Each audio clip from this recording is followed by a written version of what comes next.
2018 Volvo V90 T6 AWD.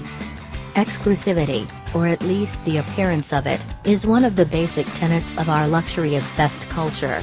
In the car world, this translates into everything from limited edition supercars built in single-digit quantities to special one-and-done color and trim options. And then there is the 2018 Volvo V90, a car so precious that you have to special order it at your Volvo dealer. Not because there's anything unique about this mid-size station wagon, but because its sibling, the V90 Cross Country, is the family favorite.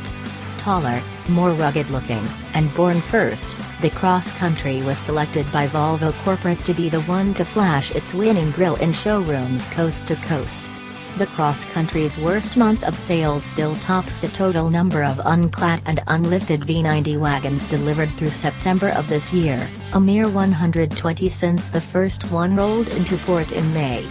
In the same time period, Volvo has sold 910 V90 Cross Country models, almost 8 times the number of normal V90s.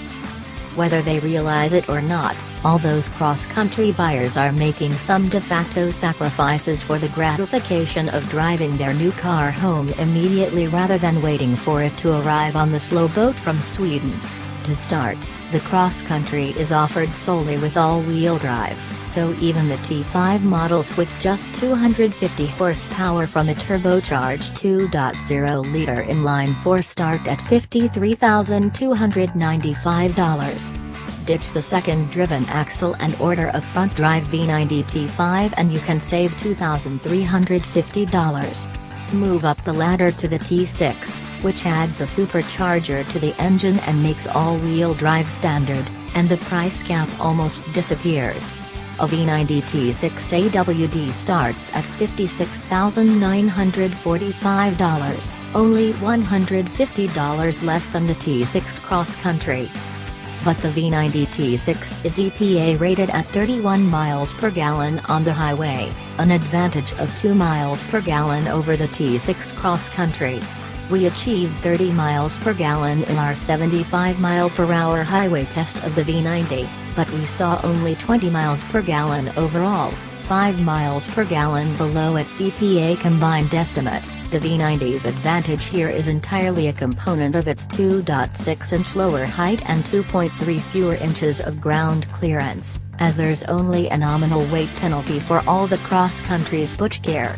When we put both T6 models on our scales, the V90's 4,247-pound tally was only 19 lighter than the Cross Country's curb weight. The V90 turned in much better braking and skid pad performance than the last Cross Country we tested, although we have to give most of the credit to the tires. RR Design Test Examples optional 20-inch wheels, $800, were shod with Pirelli P0s, performance rubber that's wider and has shorter sidewalls than the all-season Pirelli Scorpion Zeros fitted to the Cross Country. That said, the 0.92-gram road holding of the V90 is outstanding, and its 157-foot stop from 70 miles per hour would have tied the Cadillac CTS V Sport for the shortest in our most recent comparison test of sports sedans. Alas, there is a price to be paid in the V90 for all that grip, and it's a complaint similar to the one we've registered with other recent Volvos. Even with the optional rear air springs, $1,200, the ride is just too stiff for a luxury car. It's an impression that is exacerbated by the road noise that filters up through the floor. There's not enough isolation in the V90, and the high revving drone of its little engine serves as a constant reminder that this isn't a German luxury car. We've not been fans of Volvo's 4-cylinder-only engine strategy, and this V90 only reinforces our desire for a T6 that makes its 316 horsepower by using fewer blowers and more cylinders. We had a hard time launching our test car, and it seemed to shift slower than the last cross-country we drove. We managed a 6.5 second 0 to 60 mph run in the V90, 0.6 second off the cross-country's pace. Through the quarter-mile that gap tightened by only a tenth, with the V90 crossing the finish line in 14.9 seconds. Once we left the track, The best qualities of this Volvo wagon made its middling acceleration quickly fade from our minds.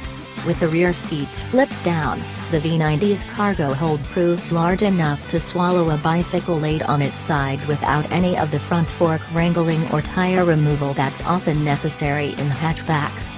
Plus, there's a panel on the load floor that flips up to keep smaller loads secure. The interior is just as beautiful and, dare we say it, artistic as the S90 on which it is based, although we did miss the pretty wood trim.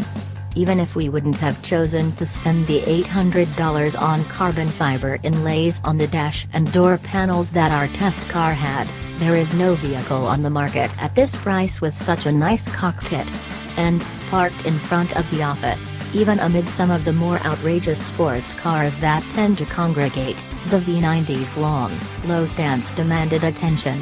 Which is just as it should for such an exclusive machine.